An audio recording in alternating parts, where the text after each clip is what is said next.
Deciding which partnerships will win these trophies falls to two panels of independent judges.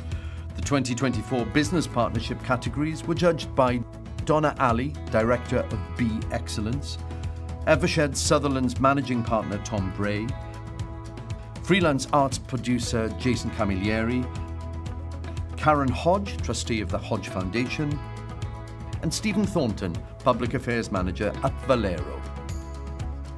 The Advisor of the Year award was judged by three key supporters of A&B Cymru's professional development programmes. They are Jonathan Chitty, Chief Financial Officer and Deputy Chief Executive at the Port of Milford Haven, Managing Director of Grant Stevens Family Law, Grant Stevens, and Claire Williams, freelance arts consultant and visual artist. Diolch yn fawr iawn I chi gyd.